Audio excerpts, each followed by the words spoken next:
Bismillahirrahmanirrahim. Assalamualaikum warahmatullahi wabarakatuh. Alhamdulillahi rabbil alamin. Alladzi khalaqal insana fi ahsani taqwim. Asyhadu an la ilaha illallah wahdahu la syarika lah. Wa asyhadu anna sayyidana wa maulana wa habibana wa syafi'ana wa sadatana Muhammadan abduhu wa rasuluhu ma ba'd.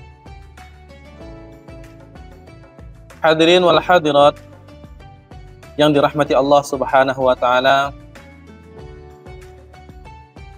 sudah tidak terasa kita telah memasuki paruh kedua pada bulan Ramadan, yang mana pada bulan Ramadan ini adalah bulan yang sangat berkah, yang di dalamnya terdapat 1000 lebih baik daripada 1000 bulan, yaitu malam Lailatul Qadar, yang insya Allah akan beberapa hari lagi kita akan menjumpainya, yaitu paruh akhir dari bulan Ramadan.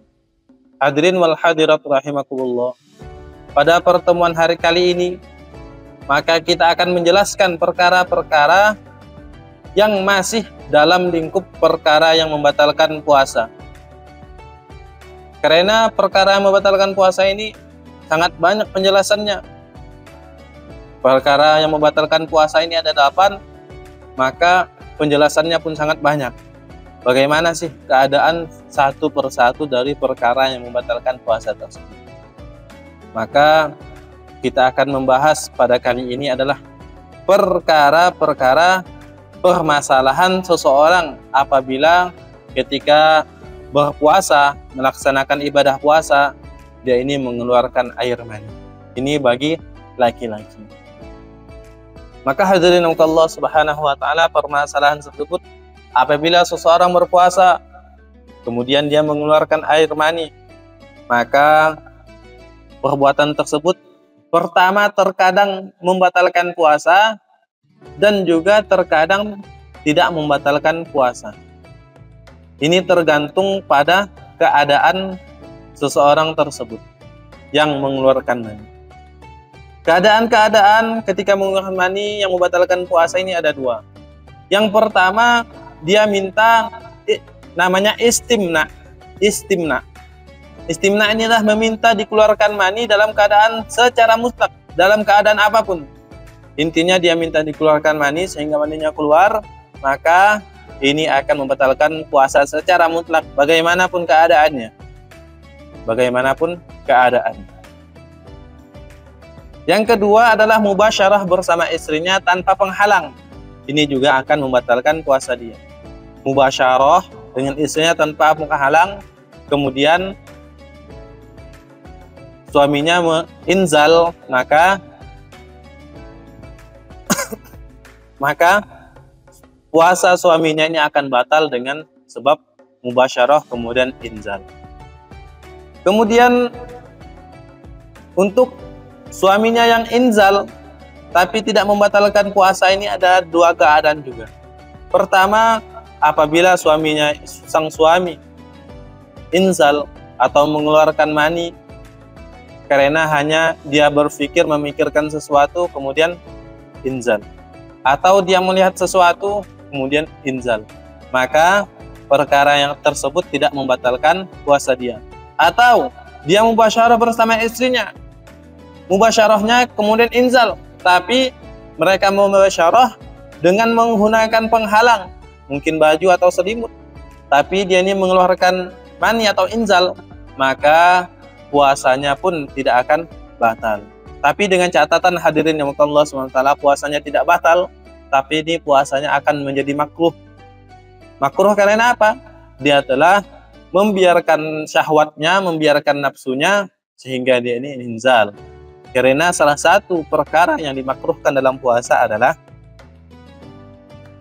membiarkan nafsu kita, membiarkan syahwat kita, tidak kita jaga, tidak kita kontrol. Ini adalah perkara yang dimakruhkan dalam puasa. Maka ini pun harus kita jauhi. Sebaik-baiknya, sebisa mungkin harus kita jauhi, sehingga puasa kita ini tetap utuh dengan mestinya. Kemudian kita akan membahas mengenai seseorang yang ciuman. Bagaimana sih hukum seorang itu ciuman? Maka seorang yang ciuman Maka apabila ciumannya ini mendatangkan syahwat, maka perkara tersebut akan haram. Ciuman yang mendatangkan syahwat, akan menaikkan syahwat, maka ciuman tersebut akan haram. Dan apabila ciumannya tidak mendatangkan syahwat, hanya ciuman semata, maka tidak diharamkan dan diperbolehkan. Hadirin yang dimuliakan Allah Subhanahu wa taala, tadi ciuman yang haram, yaitu yang mendatangkan syahwat, ini tidak membatalkan puasa, tapi ciumannya ini adalah haram, gitu aja. Ciumannya haram, dan yang tadi ciuman tapi tidak mendatangkan syahwat, maka ciumannya itu tidak haram alias diperbolehkan. Kemudian apabila kemudian inzal sang suami, maka sang suami ini akan membatalkan puasanya. Hadirin yang dimuliakan Allah Subhanahu wa taala, yang kita bahas ini berbeda dengan hubungan suami istri. Yang tadi mubasyarah antara suami istri dengan penghalang atau tanpa penghalang, ini di luar pembahasan hubungan suami istri. Sehingga apabila meskipun suaminya batal puasanya, tapi tetap tidak mendatangkan kafarah bagi sang suami. Berbeda dengan berhubungan dengan suami istri, itu akan mendatangkan kafarah. Maka hadirin Allah Subhanahu wa taala, inilah perkara-perkara yang membatalkan puasa kita. Maka harus kita jaga, bagaimana? Harus kita jaga sebenar-benarnya, sehingga puasa kita tidak batal dan pahalanya tetap ada, sehingga kita bisa mendapatkan ridho Allah Subhanahu wa taala dengan sebenar-benarnya. Hadirin yang dimuliakan Allah Subhanahu wa taala, mungkin itu saja penjelasan mengenai ahwal seseorang yang inzal. Mungkin itu saja yang dapat saya sampaikan. Kurang lebihnya saya mohon maaf. Wabillahi taufik wal hidayah. Assalamualaikum warahmatullahi wabarakatuh.